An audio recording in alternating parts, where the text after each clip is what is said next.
Hi everyone, welcome to today's video. So on today's video, I will be speaking about a company which is likely to grow to $6 trillion in the next 1 decade. I will explain you the mathematical rationale behind it also. There is a great investment opportunity developing in this company also, which I will speak about. Please watch this video carefully because there is a method through which you invest in such stocks. Please don't go and pour all your money tomorrow on this company. You need to take positions little by little. So I will explain you the logic also and show you live investing. So let us get the video started. And which company am I speaking about? So I'm speaking about Alphabet, which is the parent company of Google. Now, many people will say, okay, Akshat, not Indian stocks, I'm going to drop off. Please listen to this video very carefully because Google or Alphabet is taking very big positions in the Indian market as well. So even if you only want to invest in Indian tech, in a few years from now, you will see Google making so much money from India. It is essentially intrinsically linked to the Indian tech sector. So let me explain you Google's investment opportunity in three very simple, easy to understand points. The first point is that Google is a financially sound company that is compounding its profit year on year. So let me show you some data here. So if you take a look at the total revenues, you will see that in 2017, the total revenues were $110 billion. Then in a period of 4 years, just 4 years, Google was able to more than double its revenues. This is insane growth rate on revenues. The CAGR would come out to be roughly 20%. So if we think that Google is already too big and it might not grow in the future, yes, look at the recent growth rate in terms of revenues. But that is not the interesting part. The interesting part is the net income. So if you actually take a look at the net income growth, it was at $12.6 billion 4 years ago. Now it is more than 6 times. What does that show? It simply shows that the profit margins for Google is gaining steam. It's gaining a lot of traction. It is giving them the power that they can use and build up more businesses. This is a huge competitive advantage that people miss. Now, there is a very important concept that is taught in an MBA classroom, which is called as the concept of cost of capital. What happens is that if you compare companies like Paytm with Google, there is a huge competitive advantage that a company like Google will have over Paytm from a cost of capital argument. Let me explain that, break it down for you in a very easy to understand fashion. So Paytm, in order to expand, what it does is that it keeps on cutting its equity. Why? Because they have no other option but to sell their company in a way or part of their company in a way because they are not able to generate profits. And if they're not able to generate profits, the only way to keep on growing their company is to keep on selling equity in their company. Google, on the other hand, I just showed you the net income.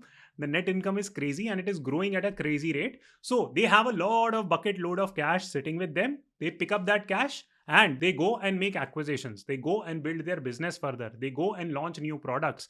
They go and hire new people. So the cost of capital, because Google's business is so profitable, that cost of capital becomes extremely low and they get a lot of independence in terms of running their company. And therefore it is said in business, cash is king. If your business is profitable, it is generating regular cash flows profitably, then you can pick up that cash and generate huge competitive advantage for yourself. And that is precisely what these mega giant companies like Google and Amazon are doing. Now, let me also very quickly show you the stock price that has these profits or revenue growth translated into increase in stock price. Yes. So let us take a look at 2017. So the stock was trading roughly at 900, 950 levels. And in 4 years, till 2021 time, it was trading at roughly 28. So 3x growth even in the stock price. Now, even if you take a look at the technical indicators for Google, you will find some very interesting developments. So first and foremost, you will see that this is a very, very strong support for Google and the stock price has been trading in this channel for a long period of time. That's point one. Second thing, if you take a look at patterns, this is a complex reverse head and shoulder pattern, and this is likely to become like this going forward. This is usually how complex reverse head and shoulder patterns work from a technical indicator point of view. So the target of the stock easily comes out to be somewhere here, which is around $3,400, and this is supported by the latest results also. Now let me speak about the second point because a lot of people keep on asking me that, Akshat, tell me stocks where I can make very quick money by swing trading. See, no one can predict the stock price in the next 3 months, 6 months, etc. But I can definitely identify swing trading opportunities, and Google is one such swing trading opportunity right now. In addition to the pattern that I just showed you, there is something called a stock split that has been announced for Google.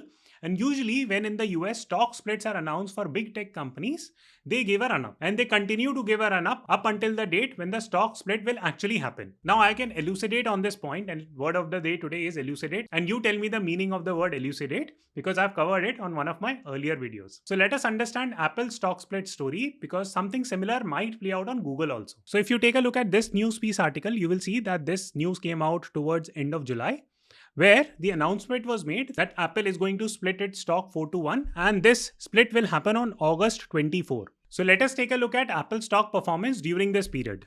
So here is this period. So we take a look from July end onwards. So July end is somewhere here, right? And the stock split was announced somewhere here around July last week. And the stock gave a run up till August last week. It gave a little bit more run up and then it fell. So you can clearly see that this stock split announcement gave a lot of boost to something like Apple. Now you will say that, Akshat, will this method 100% work on every single stock? The answer is no. This does not work 100% of the times, but generally speaking, on large tech companies, I have backtested this and it works roughly more than 60% of the time.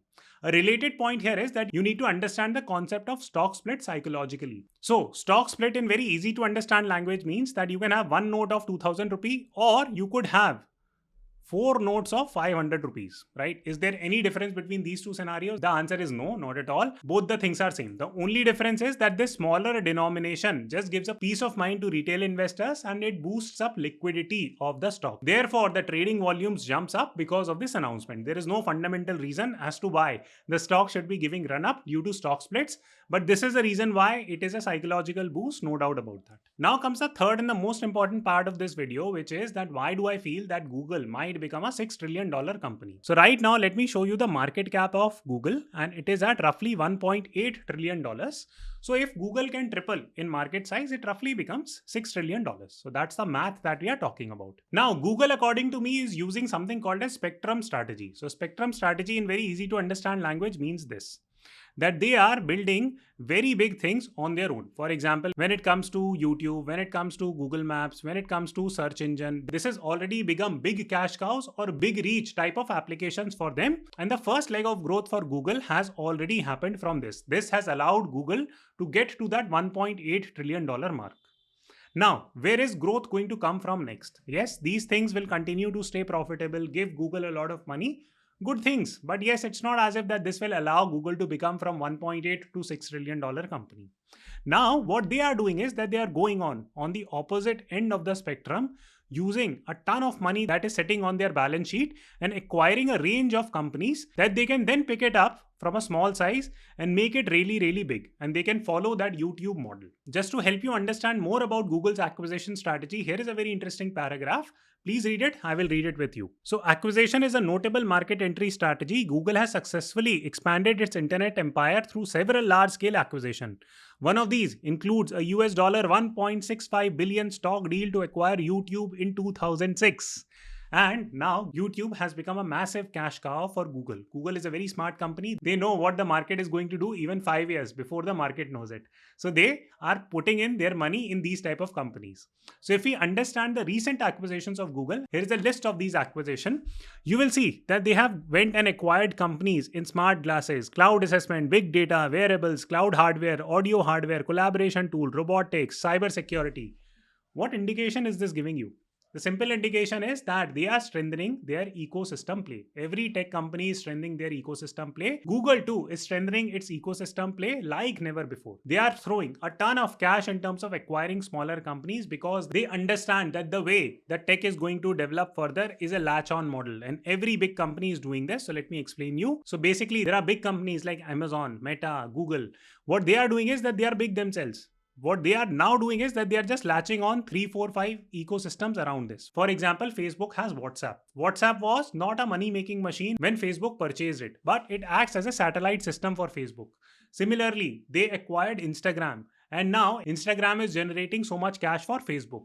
So the major part of this growth is coming from the satellite model, where these small companies are being picked up by these humongous organizations, and then these big organizations are growing these satellite companies to a very big scale. So to wrap up the story around $6 trillion evaluation, I would ask you to take a look at this particular chart about comparison between Walmart and Amazon. So if you take a look, that till 2016, Amazon was below Walmart. And in 2016, Amazon was valued at $200 billion. Now, in the last 6 years, what has Amazon gone up to? Go read up the valuation of it. Comment below. I would love to read it. I have shown you the data till 2018. So it went up to $700 billion. And Walmart is still hovering around that $250 billion mark. Why does this happen? Because tech companies are growing at a much more brisk pace. They have a lot more money on the balance sheet. They use that money to keep on creating more competitive advantage. So these traditional Fortune 500 companies are not able to catch up. Another key example will be something like Boeing versus SpaceX. Now, Boeing has been such a big company and they have not been able to scale up at the rate at which SpaceX has been able to scale up. The innovation involved with these big tech companies are solving problems at scale and they are continuing to do it. So what will happen is this. So here is a list of Fortune 500 companies, and if you take a look at the top 5-7 companies, majority of them are tech companies right now, right? And if you move down this list, what is happening is that a lot more traditional companies come into the picture. For example, Nestle is there, Coca-Cola is there, Toyota is there, Chevron is there, etc., etc. If you move down this list further and if you start looking at 400th, 500th ranked Fortune 500 companies, these are even more traditional in their sense. So these traditional companies in terms of market cap are going to get replaced by the satellite companies that I was speaking about earlier. That Google will pick and experiment in areas like robotic process automation. They might go and acquire something like UiPath. In the RPA space, they will pick up that small satellite, make it really, really big. And UiPath might become like a Fortune 500 company. Similarly, Coinbase right now is valued at only $50 billion. When I say only, I'm saying only because compared to a Fortune 500 company, Coinbase is very small. So something like Microsoft, Google, Apple might come and acquire something like Coinbase when even more regulatory clearances are given in the crypto space. They might make it really big. Similarly, the avenues for growth and building companies really fast in the cryptocurrency and blockchain space is really huge. Why do you think that almost all major tech players are investing in wearables right now? That is a simple process. They are going to build something along blockchain. A prime example that I keep on giving is around Uniswap. So Uniswap started 3 years ago in the crypto space. It grew from 0 to $22 billion in a matter of 3 years. That is crazy growth for any company. So much monetary potential is there that these companies like Amazon, Google, they have not explored their potential completely. And there is absolutely no reason that in the next 1 decade, Google is not going to become at least a $6 trillion company. So this brings me to the final section. This is me making live investment in Google.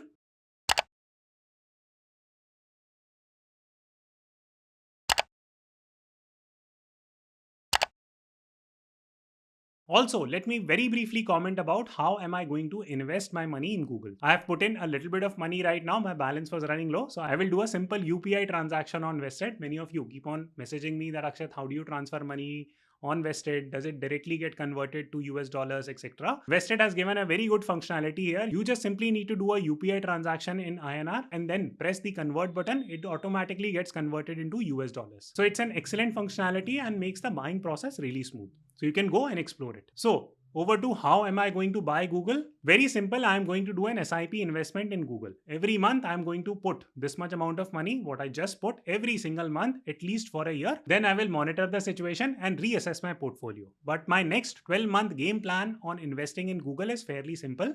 Why am I doing the SIP format in Google? Because I still feel that at least in the short to mid-term, the markets are going to stay very volatile both in India and the US. Therefore, I'm not putting lump sum money in any stock in one go. That is a simple rational analysis. I hope you enjoyed the video. Please give it a thumbs up and I will see you tomorrow.